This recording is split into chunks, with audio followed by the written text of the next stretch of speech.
అవన్నీ అజెండా మేము చెప్పినప్పుడు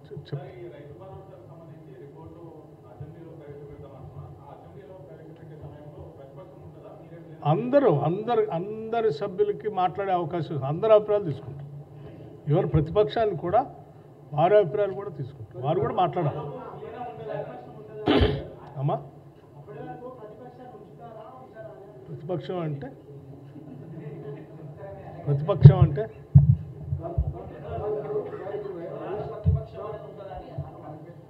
శాసనసభ్యులు, ప్రతిపక్ష పార్టీలకు సంబంధించిన శాసనసభ్యులు ఉంటారు, వారు కూడా మాట్లాడాలి. అంటే వారికి కూడా ఇప్పుడు మాట్లాడే వాళ్ళకి కూడా డౌట్ ఉంటే నేనేం చేయలేను, వాళ్ళు కూడా మారదాం.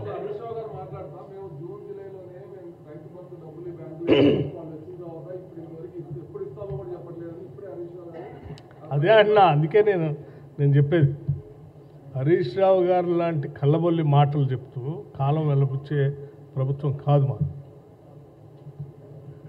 మేము ఈ లోపలనే రైతులకి అవసరమైనటువంటి వెసులుబాటు కల్పించేటువంటి కార్యక్రమానికి సంబంధించిన రుణమాఫీ సంబంధించిన 2 లక్షల సంబంధించిన నిర్ణయం కూడా జరుగుతుంది. అది వాళ్ళు పొంది కార్యక్రమంలో ఉండడంలోనే రైతు భరోసా చర్చ కూడా జరుగుతుంది, దాని కూడా నిర్ణయం చేస్తాం. సో రైతులకి ఎక్కడ కూడా ఆలస్యం, నష్టం జరిగే ప్రక్రియ లేకుండా వాళ్ళకి కావాల్సిన ఆర్థిక సాయం టైంకి అందేటట్టుగానే చూస్తాం. పంట బేసిక్గా in the beginning what they want timely lending. For any farmer పంట రుణం అనేది టైమ్లీ కావాలి వాళ్ళకి. ఆ పంట రుణాలు పొందటానికి గత 5 ఏళ్ళుగా లేకుండా చేశారు వాళ్ళు. మనీ లెండర్స్ దగ్గర పోయే పరిస్థితి సృష్టించారు. అంతిమంగా మనీ లెండర్స్ దగ్గర పోయే ₹2 నుంచి ₹10 వడ్డీ దాకా పోయే పరిస్థితి తీసుకొచ్చారు. మేము ఆ పరిస్థితి లేకుండా ₹2 లక్షల రుణమాఫీకి సంబంధించి తొందరలో నిర్ణయం తీసుకుంటున్నాం. వాళ్ళు మనీ లెండర్స్ దగ్గర పోయే పరిస్థితి లేకుండా చేస్తున్నాం. వాళ్ళ చేతి నిండా సరిపోయే విధంగా ఆర్థికంగా పెట్టుబడి పనికొచ్చే విధంగా కావాల్సిన ఏర్పాట్లన్నీ చేస్తున్నాం.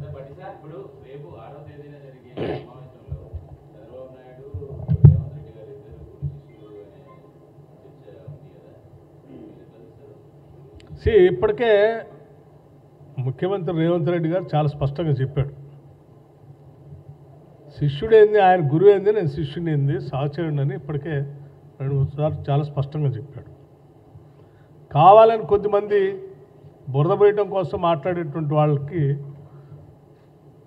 ఆ చెప్పిన దాన్ని ఒకసారి వింటే సరిపోతుందని నేను అనుకుంటున్నాను. ఆయన ఆంధ్రప్రదేశ్ ముఖ్యమంత్రి, తెలంగాణ ముఖ్యమంత్రి. ఇక్కడ సహచరులే కదప్ప, గురు శిష్యులు అనే పదానికి అర్థమే లేదు. ఎవరైనా మాట్లాడితే ఆయన ఏమన్నాడో మరి వినుంటారు, అన్నోడిని ఏదో చేస్తాను, నేను అనలేను. కానీ ఒకసారి అమ్మా చేసిన తప్పిదాలన్నీ ప్రజాస్వామ్యంలో ఎప్పుడు చేసిన తప్పిదాలన్నీ మనం వెంటాడుతూనే ఉంటాయి. అమ్మా లేదు,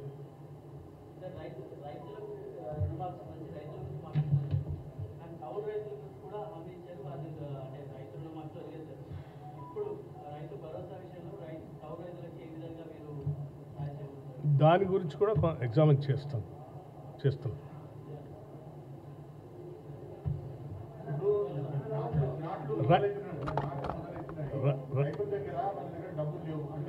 రైతు భరోసా గురించి ఒక ఆయన మాట్లాడుతూ నిన్న, గుట్టలో ఇచ్చినోడికి ఇచ్చారు, కొండలు ఉన్నోడికి ఇచ్చారు, రోడ్డు వేసినోడికి ఇచ్చారు, మీరు మా డబ్బులు కదా అంటే, చర్చ పెడదాము, మేము అడ్డగోలుగా దారిపోస్తామని చెప్పలేదు కదా.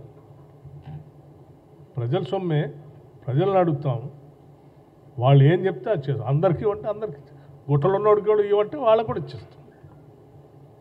ఏ పంట పండినోడికి కూడా ఇచ్చేసేయండి అని ప్రజలు చెప్తే ఎస్ చేస్తాం. అంతిమంగా ప్రజాస్వామ్యంలో వాళ్ళ ఆలోచనకు అనుగుణంగా, ఎందుకంటే పన్నులు కట్టేది ప్రజల నుంచి వచ్చిన డబ్బు కాబట్టి కానీ జాగ్రత్తగా రూపాయి జాగ్రత్త ఖర్చు పెట్టాలి, న్యాయబద్ధంగా ధర్మంగా వాటిని వాడాలని మా అందరం దూబరాగా చేయకూడదని. ఫైన్, ఏ నిర్ణయం తీసుకున్నా మేము మాత్రం 4 గోడల మధ్యలో సొంతంగా మేము తీసుకునేది లేదు. ప్రజల మధ్యలో చర్చ పెట్టి ప్రజల అభిప్రాయాలు తీసుకొని చట్టసభలో చర్చించి అందరి అభిప్రాయాలు తీసుకున్న తర్వాత నిర్ణయం చేస్తాం. అది కూడా కొద్ది రోజుల్లోనే, ఎక్కువ రోజులు టైం కూడా తీసుకున్నాం. ఫైన్, త్వరలోనే మీరు త్వరలోనే వీళ్ళు చేయకుంటే బాగుండు అన్నటువంటి వాళ్ళంతా నోరెళ్ళబెట్టి చూసేటట్టుగా చేస్తాం.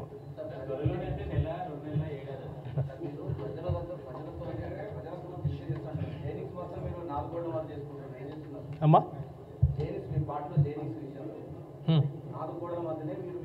లేదు, పబ్లిక్ ఓపెన్ మీ అందరూ పిలిచి మీ సమక్షంలో చేసేది కదా. నేను మాట్లాడేది ప్రధానంగా మనం అందరం ఆలోచించాల్సింది, అందరూ బాధ్యత. ఎందుకంటే మేము ఖర్చు పెట్టేది, ఈవెన్ మీరు కట్టే పన్ను కూడా అందులో ఉంది. మీరు కొనుక్కునే ఉల్లిపాయ, ఉప్పు, పప్పు, నూనె, చింతపండు, వీటన్నిటిలోంచి ఇండైరెక్ట్ ట్యాక్సెస్ కూడా వస్తుంది, GST రూపాయలు. వాటన్నిటి డబ్బులే మన దగ్గరకు వచ్చి ఇక్కడ నుంచి మనం ఖర్చు పెడుతున్నాం. కాబట్టి చాలా సీరియస్గా మేము, ఇదేమో హాస్యాస్పదంగా చెప్పే మాటలు కాదు, అందరి అభిప్రాయాలు తీసుకొని ఖర్చు పెడతామని చెప్పి చాలా సీరియస్గా తీసుకుంటున్నాం. కాబట్టి చివరికి 100 రోజులు పనికి పోయేటువంటి వ్యక్తి కూలీ డబ్బులు కూడా దీంట్లో ఉన్నాయి. So let us think seriously. కేంద్ర ప్రభుత్వం ప్రవేశపెట్టిన బడ్జెట్ తర్వాత పెడతామని మనం గతంలో ఓటాన్ అకౌంట్ బడ్జెట్ పెట్టినప్పుడే చెప్పాం.